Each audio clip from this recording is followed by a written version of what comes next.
Maman Alice Maguedjo donne enfin de ses nouvelles après la tentative de musellement dont elle a fait l'objet par la communauté urbaine de Douala. En fait, elle a été obligée à aller à Bonadjo se faire auditionner par rapport au fait qu'elle aurait brisé les scellés du maire ou du super-maire de la ville de Douala. D'ailleurs, plusieurs blogueurs et plusieurs pages ont annoncé que Maman Alice Maguedjo avait été mise aux arrêts. Elle a tenu à faire une vidéo pour préciser les choses, pour dire exactement ce qui s'est passé, pour dire pourquoi est-ce qu'elle avait été appelée à venir se faire auditionner par les éléments de la gendarmerie à Bonadjo. Les amis, écoutez plutôt et partagez massivement la vidéo. Bonjour à tous. Bonjour surtout à Papa Valsero. Je suis Alice Maguedjo. Je suis commerçante au marché Mbopi. Je suis présidente de l'association des commerçants dynamiques du marché Mbopi, en abrégé ASCODIM.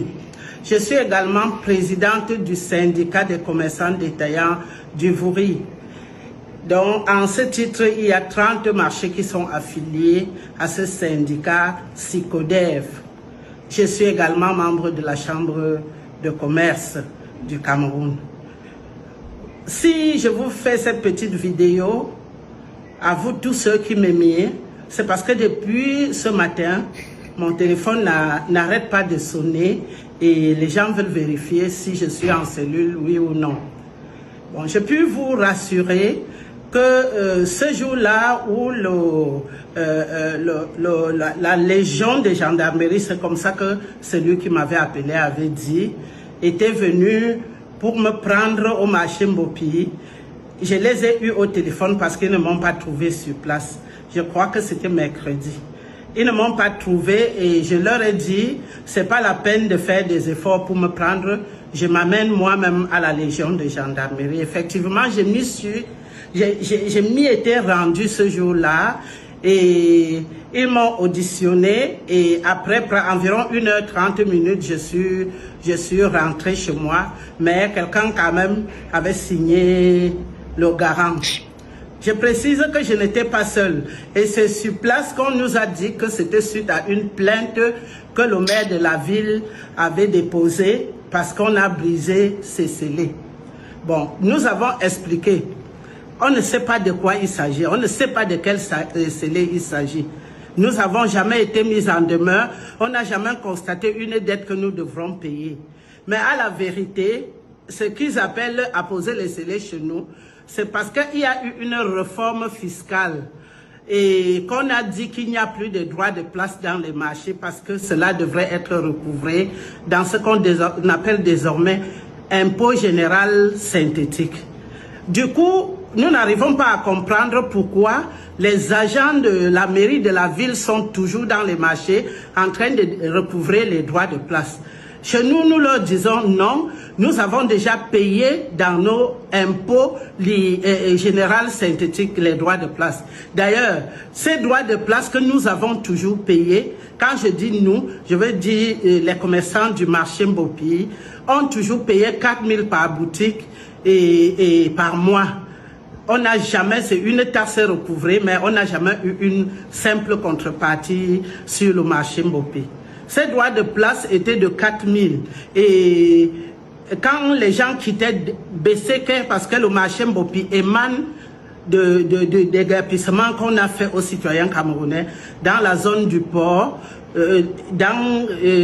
à Youpoué, au beach et au marché BCK, on les a recasés a priori dans ce site marécageux à l'époque. Et chacun a érigé lui-même sa boutique. Aujourd'hui, quand nous partons pour nous faire entendre, on trouve que le maire de la ville a dit défaut de paiement de loyer. De grâce, nous n'avons aucun contrat de bail avec la communauté urbaine. Moi, j'ai déjà fait 23 ans en Mbopi. Mais Mbopi existe depuis 45 ans. Personne n'a jamais eu un contrat de bail avec la communauté urbaine parce qu'ils ne sont pas nos bailleurs.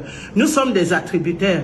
Mais on a souvent consenti payer ces droits de place parce que nous croyons que l'État du Cameroun, quand il y a une agglomération, même pas ses auxiliaires peuvent gérer cette agglomération. Les taxes généralement qu'on perçoit sur une place sont faites pour viabiliser cette place. Nous avons toujours payé et exhorté même à payer. Mais malgré tout, nous n'avons jamais eu un égard de la communauté urbaine. Pas d'éclairage public, pas de bonne fontaine publique, pas de curage des drains, pas de balayage, pas de gardiennage. Quand nous nous débrouillons pour balayer, on entasse dehors, on ne vient même pas, Isaac ne vient même pas récupérer ces ordures-là. Mais on a toujours payé. Jusqu'à ce que la loi de finances, la loi de décembre 2024, promulguée par le chef de l'État, vienne dire que les droits de place sont désormais payés dans l'impôt général synthétique.